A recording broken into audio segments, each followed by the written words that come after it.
NCERT class 10th science chapter 7 biology का part है। NCERT का शॉर्ट नोट्स। चैप्टर का नेम है जीव जनन कैसे करते हैं। आइए हम वीडियो को स्टार्ट करते हैं। पहला टॉपिक है पोषण, श्वसन, उत्सर्जन जैव प्रक्रम है। एक कोशिकीय जीवों में कोशिका विभाजन अथवा विखंडन द्वारा नए जीवों की उत्पत्ति होती है। अमीबा, लेशमानिया में द्विखंडन द्वारा जनन होता है। प्लाज्मोडियम में बहुखंडन द्वारा जनन होता है। स्पाइरोगायरा छोटे छोटे टुकड़ों में विभाजित होकर नए जीवों में विकसित होते हैं। हाइड्रा या प्लेनेरिया पुनर्जनन या पुनरुद्भूदन द्वारा जनन करता है। हाइड्रा प्लस प्लेनेरिया कई टुकड़ों में विभाजित होकर नए जीवों में विकसित होते हैं। हाइड्रा मुकुलन द्वारा वृद्धि करता है। कायिक प्रवर्धन पर्तन अथवा कलम, पर्तन कलम एक ही हुआ, अथवा रोपण विधि को कहते हैं। कायिक प्रवर्धन पर्तन या कलम अथवा रोपण विधि को कहते हैं। गन्ना, गुलाब, अंगूर, केला, संतरा, चमेली को उगाने के लिए कायिक प्रवर्धन का प्रयोग करते हैं। यानी गन्ना, गुलाब, अंगूर, केला, कटहर जो अपने बीज उत्पन्न करने की क्षमता खो चुके हैं, ऐसे पेड़ पौधे को पर्तन अथवा रोपण विधि द्वारा उगाते हैं। कायिक प्रवर्धन उसी को कहते हैं। यह उन पौधों के लिए आवश्यक है जो अपना बीज उत्पन्न करने की क्षमता खो चुके हैं। कायिक प्रवर्धन विधि उन पौधों के लिए उपयोगी है जो अपना बीज उत्पन्न करने की क्षमता खो चुके हैं। कायिक प्रवर्धन का लाभ यह है कि इसमें सभी पौधे आनुवांशिक रूप से जनक के समान होते हैं। इसमें पुष्प एवं फल कम समय में लगता है। कायिक प्रवर्धन का यह भी लाभ है कि इसमें पुष्प एवं फल कम समय में लगता है, इसलिए लोगों के लिए यह लोकप्रिय है। ब्रायोफिल्म के पत्ती में पौधा विकसित होता है। कहने का तात्पर्य है कि ब्रायोफिल्म एक ऐसा पौधा है, वह पत्ती द्वारा जनन करता है और नए संतान की उत्पत्ति करता है, यानी नए पौधों में विकसित हो जाता है। सजावटी पौधों में उत्तक संवर्धन का प्रयोग करके वृद्धि होता है। यानी सजावटी पौधे जो है वह उत्तक संवर्धन का प्रयोग करके अपने दूसरे पौधों में वृद्धि होता है। राइजोपस एक कवक है। राइजोपस क्या है? तो एक प्रकार का कवक है। राइजोपस में बीजाणु समासंघ द्वारा जनन होता है। एकल जीवों में अलैंगिक जनन द्वारा होता है। अलैंगिक जनन होता है। एकल जीवों में अलैंगिक जनन होता है। परागकोश प्लस तंतु पुंकेसर का भाग है। वर्तिकाग्र प्लस वर्तिका प्लस अंडाशय स्त्री केसर के भाग है। स्त्री केसर पुष्प के केंद्रों में स्थित होता है। स्त्री केसर पुंकेसर पुष्प के जनन अंग है। ऐसा पूछा जाए एग्जाम में कि स्त्री केसर और पुंकेसर क्या है, तो पुष्प के जनन अंग है। पपीता, तरबूज एक लिंगी पुष्प है। स्त्री केसर या पुंकेसर में से कोई एक उपस्थित होता है, उसे एक लिंगी कहते हैं। पुंकेसर नर जनन अंग है जो परागकण बनाते हैं। परागकण पीले पाउडर जैसे कण होते हैं। स्त्री केसर के 3 भाग है। आधार में फूला भाग अंडाशय कहलाता है। मध्य में लंबा भाग वर्तिका कहलाता है। शीर्ष भाग में वर्तिकाग्र है जो चिपचिपा होता है। अंडाशय में बीजांड होते हैं। बीजांड में भ्रूण विकसित होता है जो भावी पौधा में विकसित होता है। मूत्र मार्ग यूरेथ्रा शुक्राणुओं एवं मूत्र दोनों के प्रवाह का उभय मार्ग है। भ्रूण का आकार गेंद जैसी संरचना होती है। भ्रूण गर्भाशय में स्थापित होता है। भ्रूण को मां के रक्त से पोषण प्राप्त होता है, जिसके लिए एक विशेष संरचना होती है, उसे प्लेसेंटा कहते हैं। गोनेरिया, सिफिलिस, मस्सा तथा HIV एड्स अनेक रोगों का लैंगिक संचरण होता है। इस चैप्टर से एक क्वेश्चन आया था BPSC TRE 3 री एग्जाम में, जो आपको मैं दिखा देता हूँ। क्वेश्चन है पराग कोश में शामिल है, तो इसका आंसर हो जाएगा परागकण। आपके फेथफुल के लिए मैंने दिखा दिया हूँ कि आप विश्वासपूर्वक इस नोट्स को देखें। यह बेहद ही शॉर्ट है, बट बहुत ही हेल्पफुल होगा आपके लिए। कोशिका के वीडियो को आगे बढ़ाते हैं। कोशिका के केंद्र में गुणसूत्र पाए जाते हैं। कोशिका के केंद्र में गुणसूत्र पाए जाते हैं। गुणसूत्र में DNA प्लस प्रोटीन पाया जाता है। आनुवांशिक गुणों का संदेश DNA में होता है। DNA में प्रोटीन संश्लेषण हेतु सूचना निहित होता है। जीवों में विभिन्नता स्पीशीज की उत्तरजीविता बनाए रखने में उपयोगी है। अब हम देखेंगे कि द्विखंडन और बहुखंडन में क्या अंतर है। तो कोशिका विभाजन दो भागों में होता है। किसमें? तो द्विखंडन में। जबकि बहुखंडन में कोशिका विभाजन कई भागों में होता है, यानी कई भागों में विभाजित होती है। अनुकूलन अनुकूल वातावरण में होता है। कौन? तो द्विखंडन में कोशिका विभाजन अनुकूल वातावरण में होता है, जबकि बहुखंडन में कोशिका विभाजन प्रतिकूल वातावरण में भी होता है।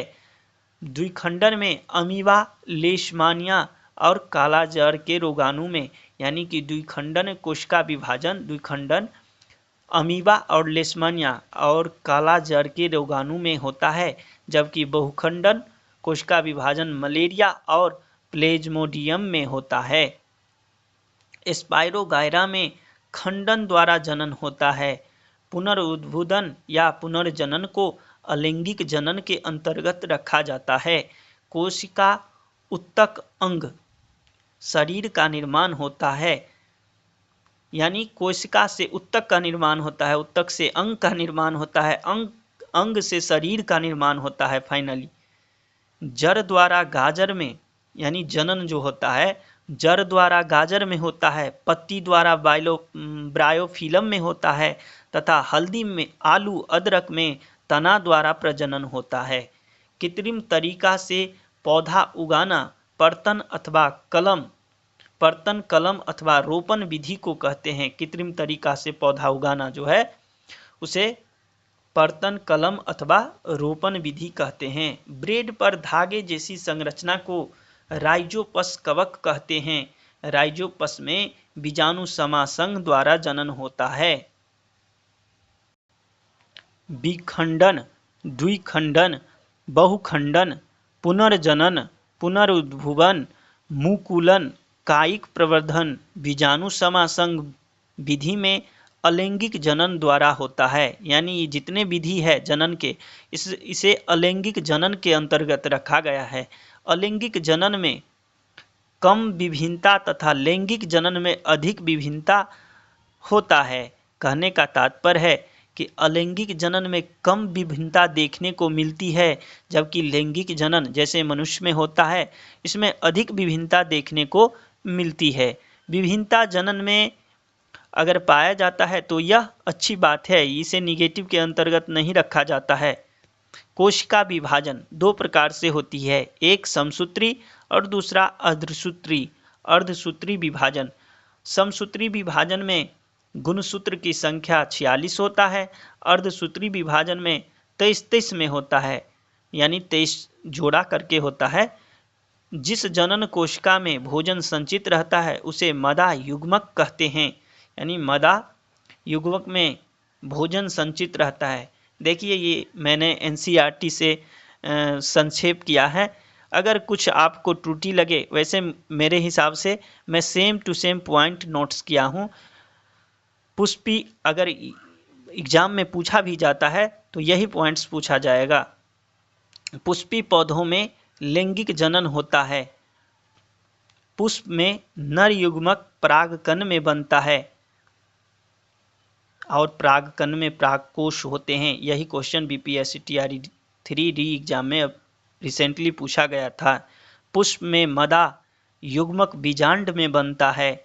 नर युग्मक प्लस मदा युग्मक मिलकर के युग्मनज बनाता है और युग्मनज से भ्रूण बनता है। भ्रूण बीज में बनता रहता है। भ्रूण कहाँ रहता है? तो बीज में रहता है। बीज कहाँ रहता है? तो बीजांड, बीज जो बनता है वो बीजांड से बनता है। फल अंडाशय से बनता है। गुड़हल, सरसों उभयलिंगी पुष्प है जिसे बाइसेक्सुअल कहते हैं। बीज में जड़, मूलांकुर तथा ऊपर वाला भाग जो है तना उसे प्रांकुर से बनता है। यानी जड़ में जो वृद्धि होती है नीचे की ओर उसे मूलांकुर कहा जाता है, जबकि तना ऊपर की ओर जाता है उस भाग को प्रांकुर कहा जाता है। शुक्राणु का निर्माण वृषण में होता है। शुक्राणु तथा टेस्टोस्टेरोन का उत्पादन वृषण करता है। लड़की के जन्म के समय हजारों अपरिपक्व अंड होते हैं। प्लेसेंटा एक तस्तरीनुमा संरचना है। अपशिष्ट पदार्थों का निपटाना प्लेसेंटा द्वारा ही होता है। यानी माँ के गर्भ में जब बच्चा होता है वह अपशिष्ट उसके द्वारा किया गया अपशिष्ट पदार्थ का निपटाना प्लेसेंटा ही करता है। धन्यवाद। यह चैप्टर नंबर 7 का शॉर्ट नोट्स है। अब हम चैप्टर 8 को देखेंगे। आइए हम चैप्टर 8 को स्टार्ट करते हैं। चैप्टर नंबर 8 है अनुवांशिकता। एनसीईआरटी साइंस चैप्टर नंबर 8 अनुवांशिकता। इसमें टॉपिक है पहला कि घेंघा जैसे कुछ प्राणी अपना लिंग बदल सकता है। मनुष्य अपना लिंग नहीं बदल सकता है, लेकिन घेंघा एक ऐसे प्राणी है जो अपने लिंग को बदल सकता है, जो इस बात पर निर्भर करता है कि इसमें लिंग निर्धारण अनुवांशिक नहीं है। यानी घेंघा में लिंग निर्धारण अनुवांशिक नहीं है, जबकि मनुष्य में लिंग निर्धारण अनुवांशिक है। जीवों में विभिन्नता डीएनए की प्रकृति कॉपी के समय न्यून त्रुटि के कारण होता है। यानी मनुष्य जीवों में जो विभिन्नता पाया जाता है वो जब डीएनए बनता है, एक डीएनए से दूसरा डीएनए बनता है जिसे यहाँ कॉपी लिखा गया है, उसी समय न्यून त्रुटि के कारण होता है। अनुवांशिकता या वंशागति के पिता ग्रेगर जॉन मेंडल को कहा जाता है।